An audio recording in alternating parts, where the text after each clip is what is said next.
Magandang araw sa inyong lahat. Maayong adlaw kaninyong tanan. Gusto ko lang i-share sa inyo guys yung moment namin.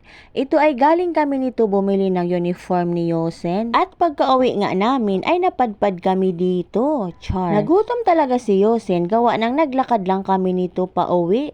Dahil nga may dinaanan din ako kaya sabi ko nga sa kanila maglakad na lang kami. At dahil nga wala din kaming almusal pag alis kaya for the go ang mga person. Pagdating nga namin dito ay nag-order lang ako nitong chicken joy nila na spicy flavor at isang original flavor. At nag-order din ako nitong chocolate ice cream para sa aming dessert. At ito nga, nilantakan na nga namin.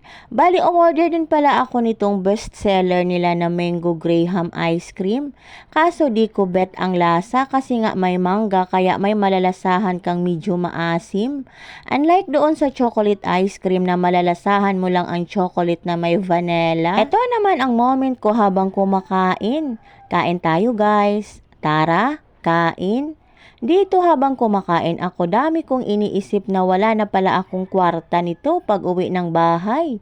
Char. Honestly talaga no, ang sarap talaga ng balat ng manok dito sa Jollibee, crispy na crispy. Pagkatapos nga namin kumain, nilasahan ko na nga itong in-order kong mango graham ice cream. Medyo maasim nga kaso no choice tayo at in-order na natin to kaya kailangan talaga nating ubusin at sayang din. Sa panahon ngayon dapat wala tayong sasayangin na pagkain lalo na't sa kanin kasi ginto na ang presyo ng bigas.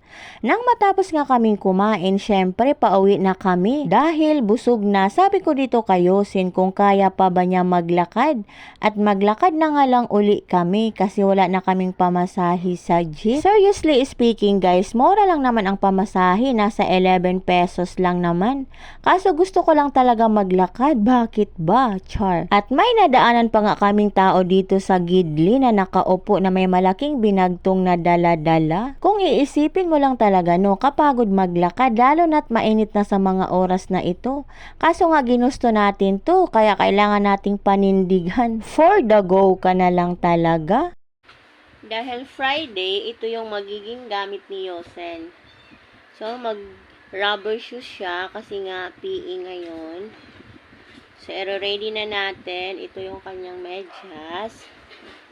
Yung kanyang undies. Saka ito yung kanyang magiging uniform. Yan.